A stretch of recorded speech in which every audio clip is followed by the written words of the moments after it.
बेताल ने कहा, सुनो राजन, कुसुमपुर नाम के एक नगर में एक ब्राह्मण परिवार रहता था। इस परिवार में ब्राह्मण, उसकी पत्नी और 4 बेटे थे। ब्राह्मण अपने परिवार के साथ खुशी खुशी जीवन जी रहा था, लेकिन एक दिन अचानक वह बीमार पड़ गया और उसकी हालत धीरे धीरे बिगड़ती गई। सेहत में कोई सुधार नहीं हुआ और एक दिन उसका निधन हो गया। ब्राह्मण की मृत्यु के दुख में उसकी पत्नी ने भी सती होना स्वीकार कर लिया और उसने भी अपनी जान दे दी। ब्राह्मण और उसकी पत्नी की मृत्यु के बाद उनके रिश्तेदारों ने मौका पाकर 4 बच्चों का सारा धन हड़प लिया। अब 4 भाई पूरी तरह कंगाल हो गए और मजबूरन अपने नाना के घर चले गए। शुरू में तो सब ठीक चला, लेकिन थोड़े समय बाद नाना के घर में भी उनके साथ बुरा बर्ताव होने लगा। यह स्थिति देख 4 भाइयों ने सोचा कि अगर उन्हें समाज में सम्मान पाना है तो कोई खास विद्या सीखनी चाहिए। यह सोचकर 4 भाई 4 अलग अलग दिशाओं में निकल पड़े। सभी ने कठिन तपस्या की और विशेष विद्याएं प्राप्त की। कई वर्षों बाद 4 भाई मिले और एक दूसरे को अपनी अपनी विद्या के बारे में बताया। पहले भाई ने कहा, मैं मरे हुए जीव की हड्डियों पर मांस चढ़ा सकता हूँ। दूसरे ने कहा, मैं उस मांस पर खाल और बाल बना सकता हूँ। तीसरे ने कहा, मैं उस मरे हुए जीव के सभी अंगों का निर्माण कर सकता हूँ। चौथे ने कहा, मैं उस मरे हुए जीव में जान डाल सकता हूँ। अपनी विद्या की परीक्षा लेने के लिए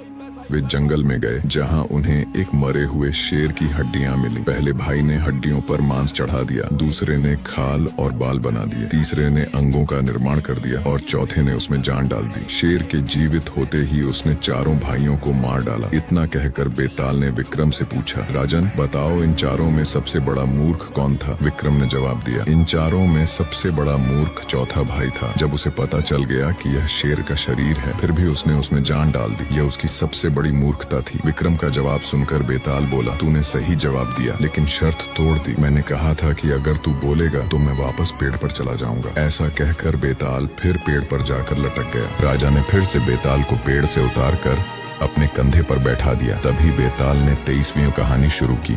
सालों पहले यमुना के किनारे धर्मस्थल नाम का एक नगर हुआ करता था। वहाँ एक ब्राह्मण रहता था जिसका नाम गणपति था। उसकी एक सुंदर और गुणवान बेटी थी। जैसे ही उसकी शादी की उम्र आई तो वह और उसका पूरा परिवार उसके लिए योग्य वर ढूंढने में लग गया। एक दिन ब्राह्मण किसी के घर पूजा करने के लिए गया और उसका बेटा भी पढ़ाई के लिए घर के बाहर चला गया। उस समय घर में ब्राह्मण की बेटी और उसकी पत्नी थी। उसी वक्त एक ब्राह्मण लड़का उनके घर आता है। ब्राह्मण की पत्नी उस लड़के का अच्छे से सत्कार करती है और खाना खिलाती है। लड़के का स्वभाव ब्राह्मण की पत्नी को पसंद आता है और वह उससे अपनी बेटी की शादी का वादा कर देती है। उधर ब्राह्मण गणपति जिनके घर पूजा करने गया था, वहाँ वह एक ब्राह्मण लड़के से मिलता है और उसी से अपनी बेटी की शादी करवाने का वचन दे देता है। ब्राह्मण का बेटा जहाँ पढ़ने गया था, वह भी एक लड़के से यही वादा कर देता है। कुछ देर बाद गणपति और उसका बेटा दोनों खुद से चुने हुए लड़के को लेकर घर पहुंचते हैं। दोनों घर में एक और ब्राह्मण लड़के को देखकर चौंक जाते हैं। अब सभी इस दुविधा में पड़ जाते हैं कि लड़की एक है और शादी का वादा तीनों ने अलग अलग लड़कों से कर दिया है। अब क्या होगा? लड़की का विवाह किससे करवाएंगे? इस दुविधा के बीच एक पड़ोसी उनके घर खबर लेकर आता है कि उनकी बेटी को मोहल्ले में ही सांप ने काट लिया है। भागा भागा पूरा परिवार और तीनों ब्राह्मण लड़के लड़की के पास पहुंचते हैं, लेकिन तब तक लड़की की मौत हो जाती है। यह देखकर तीनों लड़के दुखी हो जाते हैं। कुछ देर बाद लड़की का परिवार और तीनों ब्राह्मण मिलकर उसका अंतिम संस्कार करते हैं। लड़की के क्रियाकर्म के बाद एक ब्राह्मण लड़का उसकी हड्डियां लेकर जंगल चला जाता है। दूसरा उसकी राख को इकट्ठा करके पोटली में बांधकर श्मशान घाट में झोपड़ी बनाकर रहने लगता है। तीसरा श्मशान घाट से निकलकर लड़की के गम में देश देश योगी बनकर घूमने लगता है। एक दिन अचानक योगी बनकर घूम रहा ब्राह्मण किसी तांत्रिक के घर पहुंचता है। ब्राह्मण को घर में देखकर तांत्रिक खुश होता है और उसका सत्कार करता है। तांत्रिक ने योगी से अपने घर में ही रहने के लिए कहा। तांत्रिक की जिद देखकर योगी वहीं रुक जाता है। एक दिन तांत्रिक अपनी विद्या में बहुत लीन था और उसकी पत्नी सबके लिए खाना बना रही थी। उसी वक्त उनका बेटा रोने लगा और अपनी माँ को परेशान करने लगा। तांत्रिक की पत्नी उसे बहुत संभालने की कोशिश करती है, लेकिन वह नहीं मानता। आखिर में तांत्रिक की पत्नी को इतना गुस्सा आता है कि उसने अपने बच्चे की पिटाई कर दी। उसके बाद भी बच्चा चुप नहीं हुआ तो उसने उसे चूल्हे में डालकर जला दिया। यह सब देखकर योगी ब्राह्मण बहुत नाराज हुआ और बिना कुछ खाए ही अपनी पोटली लेकर घर से जाने लगा।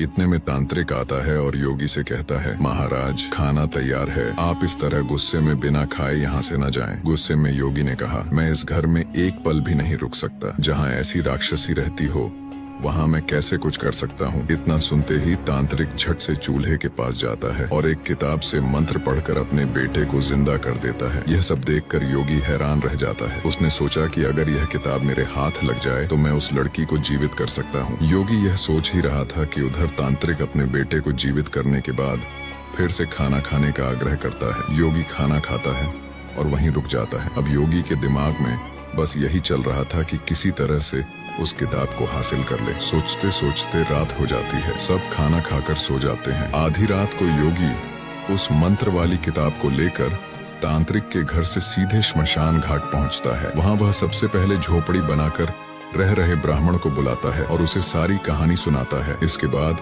दोनों मिलकर फकीर बने ब्राह्मण को ढूंढते हैं। फकीर ब्राह्मण के मिलते ही योगी ब्राह्मण दोनों से कहता है कि लड़की की हड्डी और राख लेकर आओ, मैं उसे जिंदा करूंगा। दोनों ऐसा ही करते हैं। राख और हड्डी इकट्ठा करने के बाद लड़की को जलाए हुए जगह में योगी मंत्र पढ़ता है और लड़की जिंदा हो जाती है। यह देख तीनों ब्राह्मण खुश हो जाते हैं। इतनी कहानी सुनाकर बेताल चुप हो जाता है। कुछ देर बाद वो राजा विक्रम से पूछता है, बताओ वह लड़की किसकी पत्नी हुई? विक्रमादित्य बेताल के दोबारा उड़ने के डर से जवाब नहीं देते। गुस्से में बेताल कहता है, देखो अगर तुम जवाब पता होते हुए भी नहीं दोगे तो मैं तुम्हारी गर्दन काट दूंगा, जल्दी से जवाब दो। इतना सुनते ही राजा बोलता है, जो ब्राह्मण श्मशान में कुटिया बना कर रहा था वह उसकी पत्नी हुई। बेताल पूछता है, कैसे? तब विक्रमादित्य जवाब देते हैं, जो हड्डी चुनकर फकीर बन गया उसका बेटा हुआ। जिसने तांत्रिक विद्या से उसे जीवित किया वह उसके पिता समान होगा, और जो उसकी राख के साथ जीवन जी रहा था वही उसका पति हुआ। जवाब सुनते ही बेताल ने कहा, राजन तुमने बिल्कुल सही उत्तर दिया है, लेकिन शर्त के मुताबिक तुम्हें मुंह नहीं खोलना था, इसलिए मैं दोबारा उड़ रहा हूँ। इतना कहकर बेताल दोबारा पेड़ पर जाकर लटक जाता है और राजा विक्रम उसे फिर से पकड़कर चलने लगते हैं। तभी बेताल 24वीं कहानी सुनाता है। बेताल कहता है, बहुत समय पहले की बात है।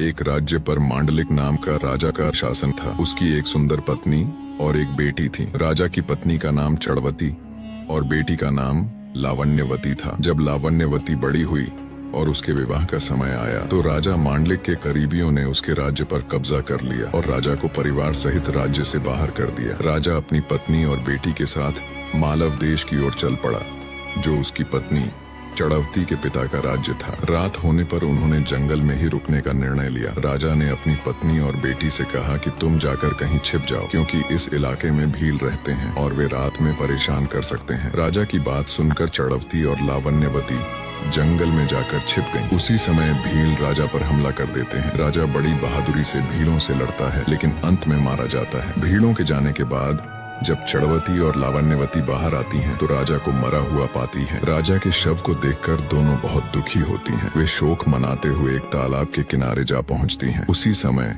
चंड सिंह नाम का एक साहूकार अपने बेटे के साथ वहां से गुजरता है। उसे रास्ते में दो महिलाओं के पैरों के निशान दिखाई देते हैं। यह देखकर साहूकार अपने बेटे से कहता है, अगर ये स्त्रियां मिल जाएं तो जिससे चाहो तुम शादी कर लेना। बेटा कहता है, पिताजी छोटे पैर वाली उम्र में भी कम होगी, इसीलिए मैं छोटे पैर वाली से शादी करूंगा, आप बड़े पैर वाली से कर लेना। साहूकार की शादी की इच्छा नहीं थी, लेकिन बेटे के बार बार कहने पर वह राजी हो जाता है। फिर दोनों उन पैरों के निशानों वाली महिलाओं को ढूंढने लगते हैं। जब वे तालाब के पास पहुंचते हैं तो उन्हें वे सुंदर महिलाएं दिखाई देती हैं। साहूकार उनसे परिचय पूछता है तो रानी चड़वती उसे अपनी कहानी बता देती है। कहानी सुनकर साहूकार दोनों को अपने घर ले आता है। संयोग से रानी चड़वती के पैर छोटे और लावण्यवती के पैर बड़े थे। इस तरह साहूकार का बेटा चड़वती से और साहूकार लावण्यवती से शादी कर लेता है। आगे चलकर दोनों की कई संतान होती हैं। बेताल पूछता है, अब इन दोनों की संतानों का आपस में रिश्ता क्या होगा? इस सवाल का जवाब विक्रम को नहीं सूझता, इसलिए वह चुपचाप आगे बढ़ता रहता है। बेताल कहता है, राजन अगर तुम्हें इसका जवाब नहीं पता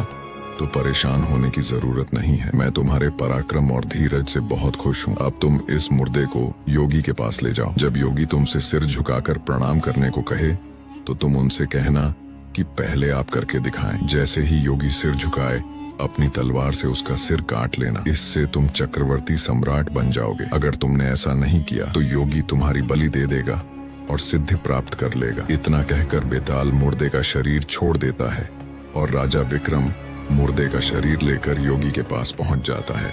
24 बार लगातार प्रयास करने के बाद आखिरकार राजा विक्रमादित्य शव को श्मशान ले जाने में कामयाब हो जाते हैं। राजा विक्रमादित्य और उसके कंधे पर शव को देखकर योगी बहुत खुश हुआ। उसने खुशी जताते हुए राजा से कहा, हे राजन, आपने इस मुश्किल काम को करके यह साबित कर दिया कि आप सभी राजाओं में सबसे श्रेष्ठ हैं। ये कहते हुए उसने राजा के कंधे से शव को उतारा और उसे तंत्र साधना के लिए तैयार करने लगा। जब तंत्र साधना हो गई तो उसने राजा से कहा, हे राजन, अब आप इसे शीश झुकाकर प्रणाम करें। इतना सुनते ही राजा को बेताल की बात याद आ गई। उसने योगी को कहा, मुझे ऐसा करना नहीं आता, इसलिए आप मुझे पहले करके बता दें, फिर मैं ऐसा कर लूंगा। जैसे ही योगी प्रणाम करने के लिए झुका, राजा ने उसका सिर काट दिया। यह सब देखकर बेताल बहुत खुश हुआ और बोला, राजन, यह योगी विद्वानों का राजा बनना चाहता था, लेकिन अब तुम बनोगे विद्वानों के राजा। मैंने तुम्हें बहुत परेशान किया, अब तुम्हें जो चाहिए मांग लो। ये सुनते ही राजा ने बोला, अगर आप खुश हैं तो मैं यही चाहता हूँ कि आपने जो मुझे 24 कहानियां सुनाई हैं, उनके साथ यह 25वीं कहानी भी पूरी दुनिया में मशहूर हो जाए और हर कोई इन्हें